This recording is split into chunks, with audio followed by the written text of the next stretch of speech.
Good morning student. हमने P&L appropriation के लगभग क्वेश्चन कर लिए थे। अब जो अपना नेक्स्ट टॉपिक स्टार्ट होने वाला है कि adjustment in close partnership account. अगर हमने अपने पार्टनरशिप अकाउंट को क्लोज कर दिया, उसके बाद अगर हमें एडजस्टमेंट करने हो तो क्या। कहने का मतलब ये है कि आपने P&L एप्रोप्रिएशन बना दिया, आपने फाइनल अकाउंट बना दिए, आपको पता चला कि जब आपने P&L एप्रोप्रिएशन में प्रॉफिट का एप्रोप्रिएशन आपने किया, प्रॉफिट को पार्टनरशिप डीड के अकॉर्डिंग जब आपने डिस्ट्रीब्यूट किया अमंग पार्टनर्स, उस समय आपको पता लगा कि आपने कुछ टर्म कंडीशन कुछ क्लोज थे फाइनेंस के, जिनको आपने ध्यान में नहीं रखा और आपके अकाउंट्स क्या हो चुके हैं, क्लोज हो चुके हैं, आपने बुक्स ऑफ अकाउंट क्लोज कर दिए। उस केस में क्या होगा, हम इस जो एरर होगा इसको सही करने के लिए एडजस्टमेंट किस तरीके से करेंगे तो वो हम यहाँ पर पढ़ने वाले हैं। एडजस्टमेंट का अपना टॉपिक फर्स्ट हमने सीखा था P&L एप्रोप्रिएशन अकाउंट बनाना। उसमें हमने इंटरेस्ट निकालने की कैलकुलेशन, केवल इंटरेस्ट की वीडियो हमने एक अलग बनाई थी, जिसमें केवल और केवल आपको जितने भी मेथड है उसके बिहाफ पे इंटरेस्ट कैसे निकालते हैं वो हमने सीखा था। और P&L एप्रोप्रिएशन के सवाल हमने किए, जिसमें कमीशन की कैलकुलेशन, रेम्यूनरेशन, प्रोडक्ट मेथड से इंटरेस्ट, वो सारे सवाल हमने लगभग कर लिए थे। जो अपना ये टॉपिक स्टार्ट होने वाला है, इसमें दो टॉपिक और है, एक तो एडजस्टमेंट वाला और एक है पार्टनर्स की गारंटी वाला। वो दो टॉपिक और अपने हैं, वो हम करने वाले हैं। आज जो अपना है वो है adjustment in close partnership account. कि पार्टनरशिप अकाउंट में आप अपने अकाउंट्स क्लोज कर चुके हैं, फिर एडजस्टमेंट किस तरीके से करोगे। थोड़ी सी थ्योरी पढ़ लें, उसके बाद इसके दोनों मेथड के बारे में हम लोग पढ़ने वाले हैं। कि sometimes partnership account are close, कि कभी पार्टनरशिप अकाउंट्स अपने क्लोज हो गए without taking care of condition given in the partnership deed. आपने पार्टनरशिप डीड में बताई गई कंडीशन को ध्यान में नहीं रखा, यानी कुछ फाइनेंस के क्लोज आपने ध्यान में नहीं रखे और अपने बुक्स ऑफ अकाउंट क्या कर दिए, क्लोज कर दिए। तो in respect of interest on capital, जैसे क्या क्या हो सकता है, interest on capital, interest on drawing, partner salary, commission, interest on on rent, यानी आपने ये कुछ एडजस्टमेंट थे जो आप करना भूल गए, इनमें से दो भूल गए, तीन भूल गए, तो वो कहीं ना कहीं फाइनल अकाउंट अपन क्लोज कर चुके हैं। उसके बाद अगर पता लगता है कि कुछ ट्रांजैक्शन रह गए, पार्टनरशिप डीड में बताया कि कुछ टर्म कंडीशन को ध्यान में नहीं रखा, उन क्लोज को हमने ध्यान में नहीं रखा, तो अब उन्हें एरर को किस तरीके से सही करें, तो हमें एडजस्टमेंट करना यहाँ पर पढ़ना पड़ेगा। Similarly, sometimes partner decided some new arrangement in respect of a shared adjustment or profit sharing ratio applicable with retrospective effect after close of partnership। कभी कभार क्या होता है कि पार्टनरशिप जो डिसाइड करते हैं कि वो प्रॉफिट शेयरिंग रेशियो में चेंजेस करने वाले रेट्रोस्पेक्टिवली प्रारंभ से स्टार्टिंग से, तो उसका क्या इफेक्ट पड़ेगा, वहां पर भी हमें ये एडजस्टमेंट अकाउंट बनाना सीखना पड़ता है। अंडर सच रेक्टिफिकेशन में बी डन, कि हम किस तरीके से रेक्टिफिकेशन को सही करेंगे, तो दो इसके मेथड बता रहे हैं। कहने का मतलब ये है कि अगर आपने P&L एप्रोप्रिएशन अकाउंट बना लिया, बुक्स ऑफ अकाउंट क्लोज कर दिए और आपको बाद में पता चले कि आप अपने जब आपने प्रॉफिट का एप्रोप्रिएशन किया था तो अपनी पार्टनरशिप डीड के अकॉर्डिंग किया था, लेकिन फिर भी आपसे क्या होगा, कुछ फाइनेंस के पॉइंट रह गए, या फिर पार्टनर ने डिसाइड किया कि हम अपने प्रॉफिट शेयरिंग रेशियो को चेंज करने वाले हैं और उसका जो इफेक्ट है वो रेट्रोस्पेक्टिवली स्टार्टिंग से हम लोग दिखाने वाले हैं, तो उसका आपके पार्टनर्स के कैपिटल अकाउंट पर क्या फर्क पड़ने वाला है, क्या एडजस्टमेंट हम करने वाले हैं नेक्स्ट ईयर के स्टार्टिंग में, तो वो हम यहाँ पर सीखने वाले हैं। कितने मेथड है, दो मेथड। फर्स्ट तो है by means of one adjustment entry, केवल एक सिंगल एंट्री करनी है।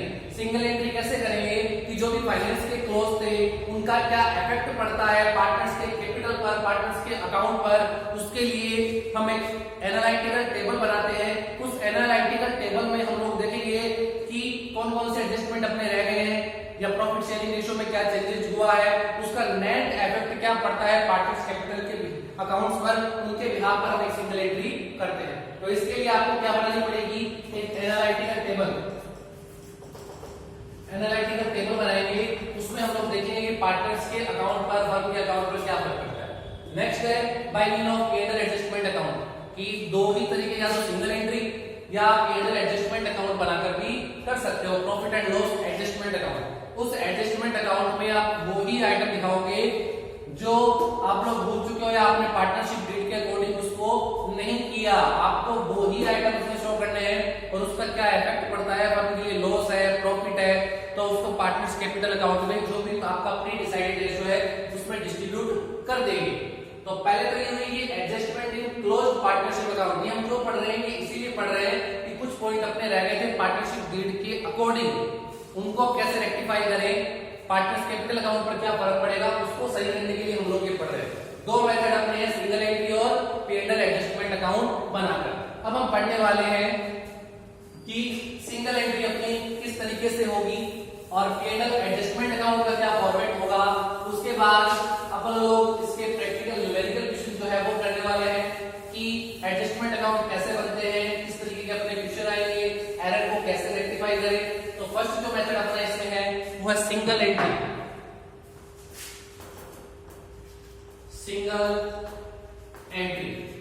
सिंगल एंट्री के हिसाब से हम अपने एरर को कैसे सही करें। तो मैं आपको बता दूं, आपको इसमें एनालिटिकल टेबल बनानी पड़ेगी। इस एनालिटिकल टेबल में आपको शो करना पड़ेगा क्या क्या चेंजेस हुआ है, मतलब कौन कौन से अपने फाइनेंस के पॉइंट रह गए हैं या क्या आपने प्रॉफिट को गलत डिस्ट्रीब्यूट कर दिया, वो सारा हम यहां पर देखने वाले हैं। फॉर्मेट की बात करें तो ट्रांजैक्शन, कितने पार्टनर हैं उनके नाम, मान लो A, B और C, और लास्ट में आपको बनाना है फर्म का।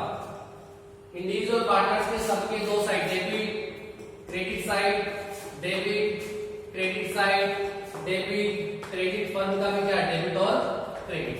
अब आपको इंडिविजुअली देखना है कि कोई भी ट्रांजैक्शन जो हमसे रह गया है उस ट्रांजैक्शन से पार्टनर्स के अकाउंट पर क्या इफेक्ट पड़ता है, कौन सी साइड उसकी प्रभावित होगी, वो हमें यहाँ पर सीखना है। और लास्ट में जो नेट अमाउंट आएगा वो प्रॉफिट का होगा या लॉस का होगा, उसको पार्टनर्स में हमें डिस्ट्रीब्यूट करना है।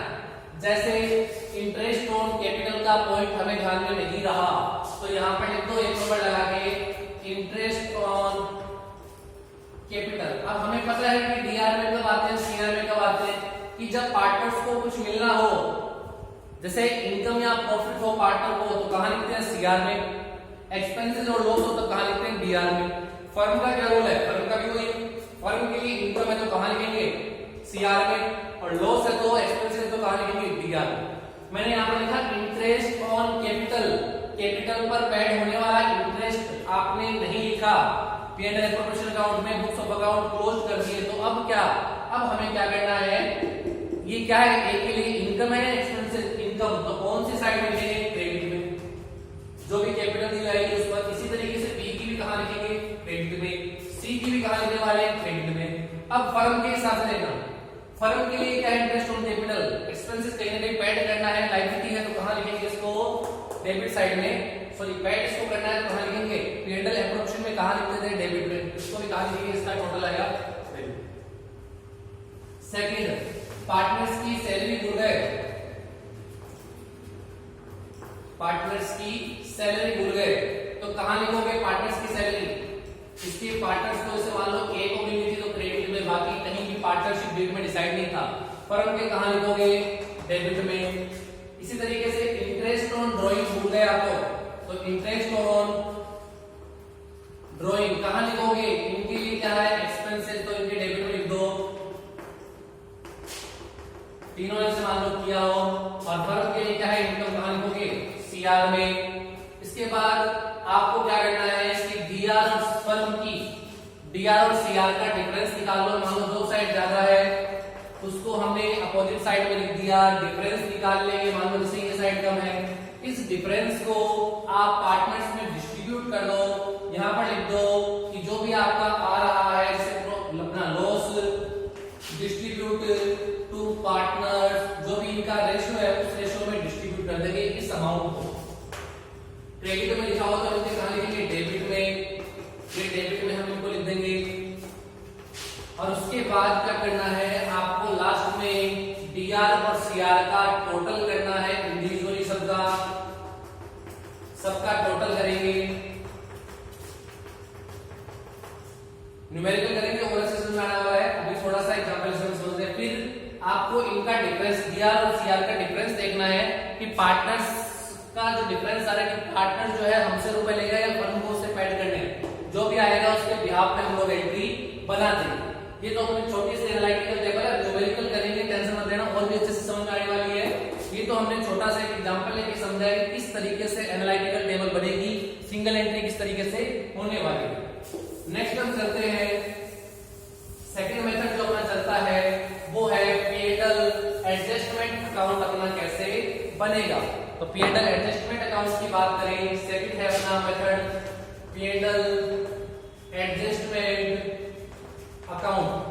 P&L एडजस्टमेंट अकाउंट में एकदम इजी है ये। इसमें करना क्या है कि आप अपने प्रॉफिट को डिस्ट्रीब्यूट कर चुके हो, केवल आपके पास कुछ एक्सपेंस जो इनकम है उनको आपको रिकॉर्ड करना है। तो जो आप आइटम भूल चुके हो, जो मदे आप भूल चुके हो उसको रिकॉर्ड कर दो। जैसे इंटरेस्ट ऑन कैपिटल, तो जैसे वो ही मदे जो आप P&L एप्रोप्रिएशन में जिस साइड रिकॉर्ड करते थे, जिनको आप भूल चुके हो, आपने बनाते समय P&L एप्रोप्रिएशन बनाते समय ध्यान में नहीं रखा, उन्हीं को हम रिकॉर्ड करने वाले हैं। तो उन्हीं को जो कुछ रह गए थे उन्हीं को रिकॉर्ड। जैसे इंटरेस्ट ऑन कैपिटल कहाँ था DR में, तो यहाँ पर भी कहाँ आएगा DR में, XYZ मान लो तीनों का टोटल करके बांट दिया। सैलरी भूल गए तो 2 पार्टनर्स, सैलरी मान लो केवल X को मिल दिया। इंटरेस्ट ऑन ड्रॉइंग भूल गए, कहाँ आता है CR साइड में, bye interest on drawing X Y और Z जो भी आता है टोटल करके कहाँ लिख देंगे, बाहर लिख देंगे। इसी में भी ऐसा ही है। फिर आपको क्या करना है कि क्या इन एक्सपेंसेस और इनकम जो भी इसको जैसा बोल रहे हैं एप्रोप्रिएशन इनको कर रहे हैं, तो DR CR पर क्या इफेक्ट पड़ता है उसका डिफरेंस निकाल लो। जैसे मान लो DR साइड का टोटल ज्यादा है तो DR साइड का टोटल क्या करेंगे CR में लेके जाएंगे और CR में से ही आइटम लेस कर देंगे, और जो भी आता है लॉसेस वगैरह उसे पार्टनर्स कैपिटल अकाउंट में डिस्ट्रीब्यूट करेंगे, जो भी उनका डिसाइडेड रेशियो है, और उनके अकाउंट में दिखा देंगे कि इसका ये जो ट्रांजैक्शन हमसे रह गए थे जिनका हमने एप्रोप्रिएशन नहीं करा, उनका इंडिविजुअली पार्टनर्स के अकाउंट पर क्या इफेक्ट पड़ने वाला है ये उनके अकाउंट में शो कर देंगे। तो दोनों ही अपने सरल है। नेक्स्ट क्लास में हम इनके न्यूमेरिकल क्वेश्चन देखने वाले हैं कि सिंगल एंट्री के क्वेश्चन कैसे होंगे। जो अपने क्वेश्चन नंबर जो चलेंगे 10 11 उसमें अपने 2-3 क्वेश्चन है उसमें न्यूमेरिकल के, वो एनालिटिकल टेबल में हम लोग करने वाले हैं, कुछ एग्जांपल भी करेंगे अलग से। तो ये थोड़ा सा देखिएगा कि कैसे सिंगल एंट्री एनालिटिकल टेबल में थोड़ी थ्योरी उसकी पढ़िएगा, और उसके बाद नेक्स्ट क्लास में हम न्यूमेरिकल क्वेश्चन